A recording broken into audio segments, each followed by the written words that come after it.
episode of The Central Idea, the show that provides both education and entertainment. Hope you learn with a laugh.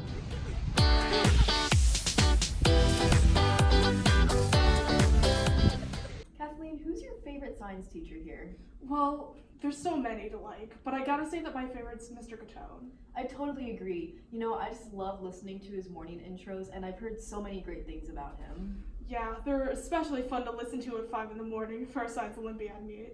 I just love that we've had this opportunity to work with him for our teacher feature segment, and we hope you enjoy. Compilation of all. All right, ladies and gentlemen. Morning, y'all. Happy Tuesday. How we doing today?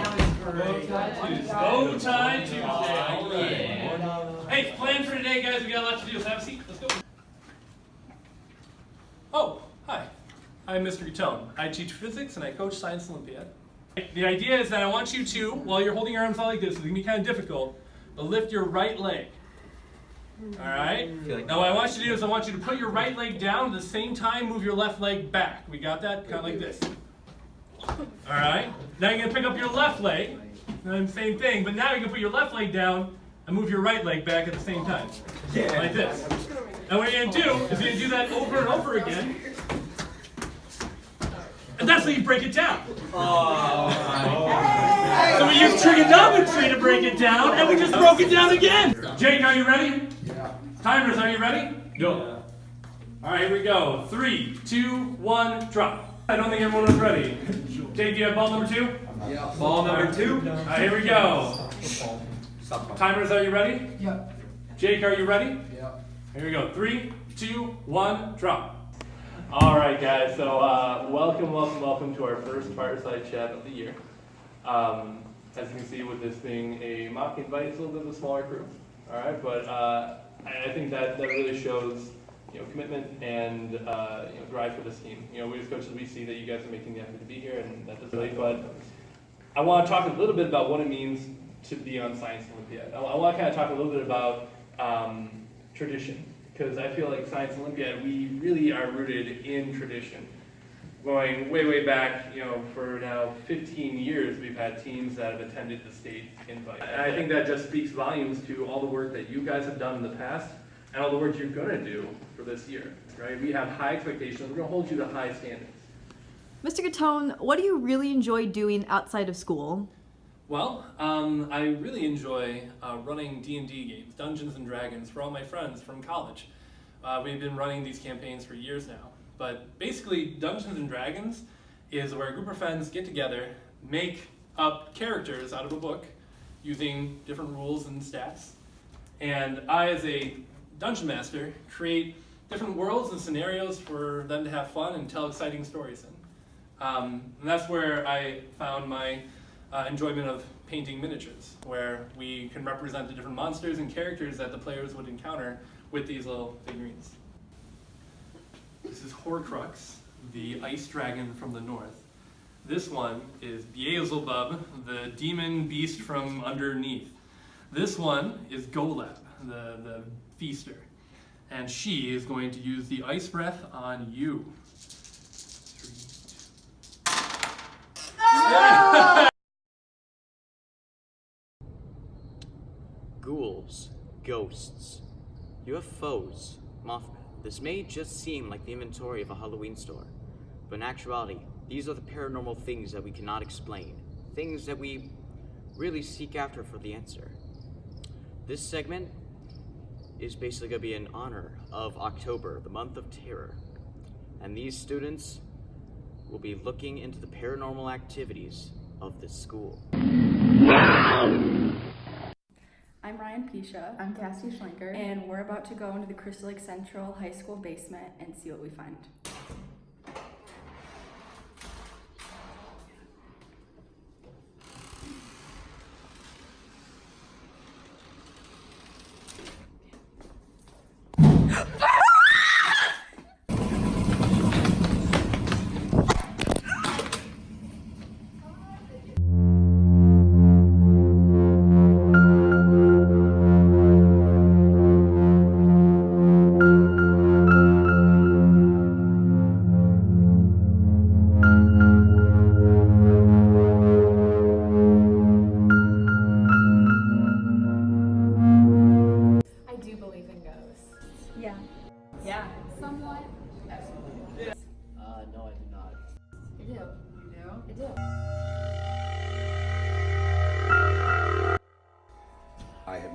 experience with that, so I have no reason to believe that it is.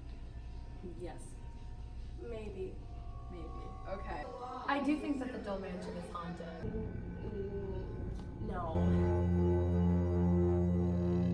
When? I'll break it down real quick. When I was about 8 years old, I was looking down the staircase in my house, and there was a baby gate, and I vividly recall this baby gate, like literally, like almost like lifting up by itself, and then it dropping, and then I remember my sister's dad like yelling at me and like, "Why did you lift with the baby gate?" And I was like, "I swear to God, I didn't. I saw it literally like, boom." Yeah. Have you ever seen a ghost? Yeah, when I was in like 3rd grade, me and my mom were at my grandma's and we were coming down the stairs. No one else was downstairs. There was a rocking chair like on its like bed, like rocked all the way back. There's no one around it. We both saw it and it just like went down. So when I was little, I had this big doll. It was a Dora doll, and I remember clearly one time at night, it pulled my hair. It like pulled me down off my bed, and I woke up on the floor. A very old house in the northern part of the state of New York, and he insisted that his house was inhabited by a family of ghosts. They took a really strong liking to my cousins, his daughter and son, and I don't know, I never saw the ghosts. I did visit his house, I didn't see them, but I do know that his wife's parents came up to visit very early on when the daughter was very young. My cousin was very young, my cousin Rachel. And as the story goes, Mrs. Mano, who was the mother-in-law, was laying in bed one morning and woke up and could not breathe. And the female ghost, the mom, was hovering just inches from her face and choking her.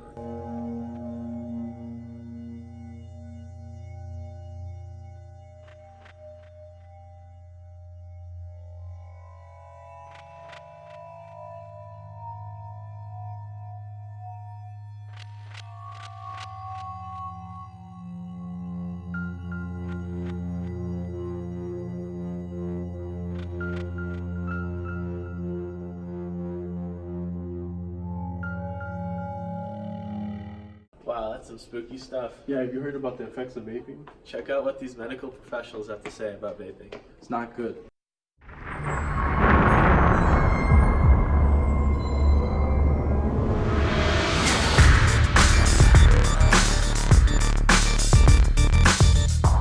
Vaping is a very difficult thing to study just because of all the variables that are involved in it.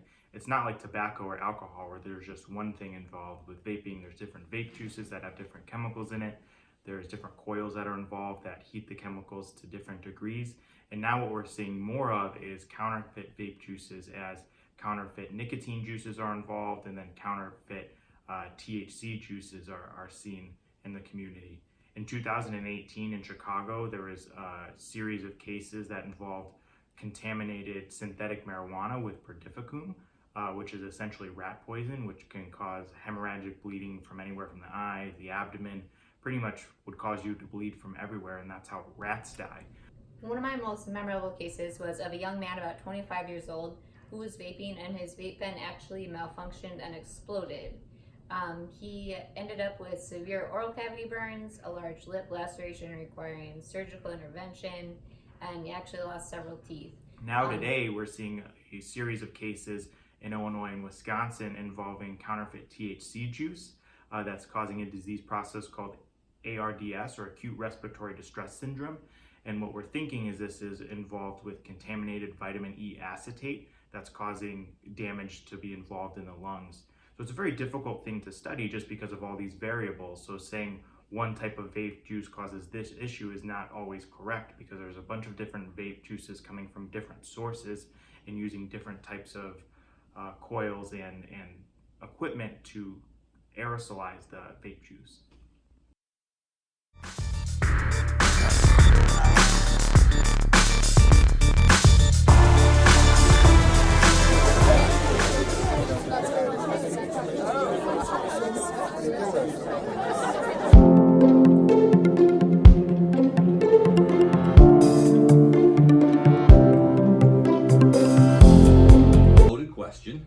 And it's loaded because it's so much much responsibility for arming teachers. Teachers are there, they came into the business to educate, and to have someone now take on that responsibility of having a firearm, it takes it to another level. And there's so much that goes just beyond.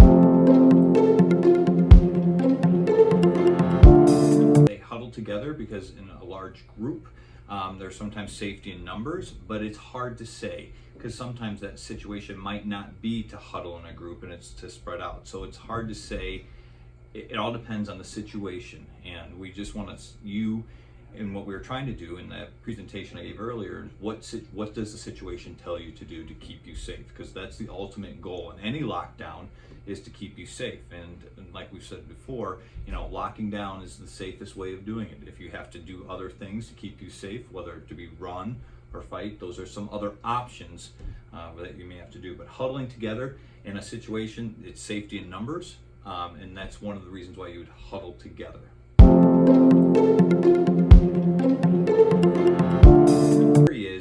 There's a state law saying the minimum amount of lockdown procedures we have to do, or drills. And so the school, our District 155, is making sure that we do the minimum of that, and that's one. Our district we believe that it should be a little bit more. We want to practice the skill, and one of those practicing those skills. So our district has decided through our safety committee, which meets quarterly here at the district office, we're going to do it 4 times, one each quarter. And each time we're still developing plans on what they're going to be doing and how they'll look like. Something Say Something Day is that we're going to be practicing a lockdown and then having teachers, talk about it, because I think it's important to have that knowledge of what to do in a lockdown situation.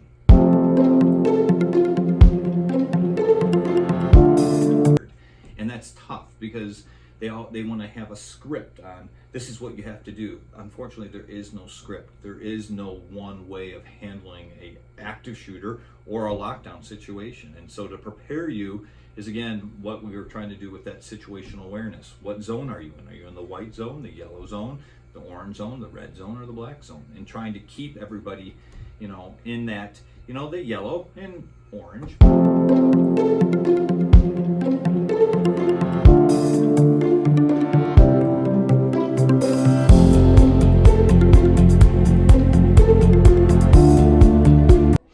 Everybody loves fried chicken, but which one tastes the best and which one is healthiest for you? These students investigate. Fried chicken.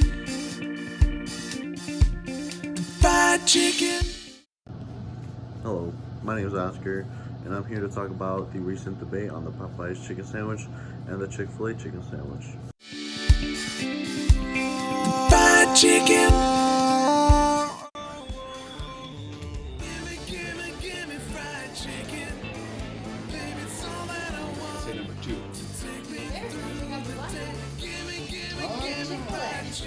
Alright, I haven't had Popeyes yet, but they're both very good. I would lean towards Chick-fil-a. Thank you. Oh yeah, Popeyes is better.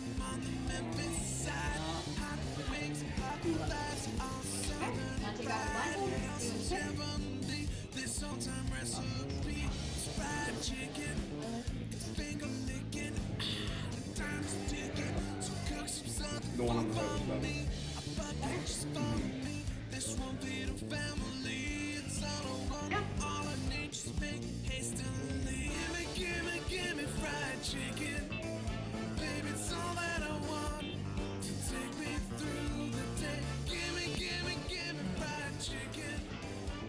This one had much less breading on it, and for me, I prefer that because that one was just very. It wasn't very chickeny. This had a lot more like chicken and meat in it, and it had less breading, so I preferred the one on the left. This on-time recipe, fried chicken, finger licking. In order to burn these sandwiches off, there's a little difference in between the time of some regular activity, as in running. For the Popeye sandwich, it'd be 49 minutes of running in order to burn the calories off. And for the Chick-fil-A sandwich, it'd be about 40 minutes. Bike riding, it'd be 1.2 hours for the Popeyes chicken sandwich, and it'd be about 1 hour bike riding for the Chick-fil-A sandwich. Gimme fried chicken. Wow, all this chicken talk is making me really hungry. Speaking of digestion, ever wonder how a snake eats? Here's your chance to find out. Considering that snakes don't have the right teeth to chew their meals, they have to eat whole. Their jaw stretches wider than their own bodies to allow the snake to swallow it whole. The prey is covered in saliva, helping in the process of it being pushed down into the esophagus. They use their muscles to crush the goods and push it into the digestive tract, where it's then broken down to get proper nutrients. Usually it takes up to 3 to 5 days for food to fully be digested. And in certain venomous snakes, the venom can even help the digestion process be quicker.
I would never let Mr. Lear near my head with clippers. I'm not sure if he realizes that nobody has had a mullet since he was in high school. Hashtag the 21st century. Dr. Disrespect, Chip Diamond, Riff Raft. Hashtag truth. I've been waiting all year to ask Mr. Lale if I made the nice list this year. I was really looking forward to Christmas. Hashtag Santa CLC. Ho, ho, ho. Merry Christmas. I gave up my dreams in the 10th grade when I realized that the shine that comes from Murphy's head is brighter than my future will ever be. Hashtag brighter than the sun. 1, you're right. And 2, wow, another real original bald joke. I'm not sure how a teacher's salary can afford the amount of Chick-fil-A and spray tans this guy must buy. I've never spray tanned a day in my life. Are you kidding me? On the first day of class, I thought Mr. Thomas was a student until he stood up and started teaching. Hashtag babyface. Nice. It takes me his whole 45-minute lecture to figure out what his handwriting says on the board. I believe it. I gotta be better. And hopefully the typewritten note format is helpful as well, but I gotta get better. You ready? Thank you for watching our segment Teachers Meeting Me Tweets. Happy to provide you with the best medicine possible, laughter. There's some short-term effects are it stimulates organs, relieves stress and response, and also it smooths muscle tension.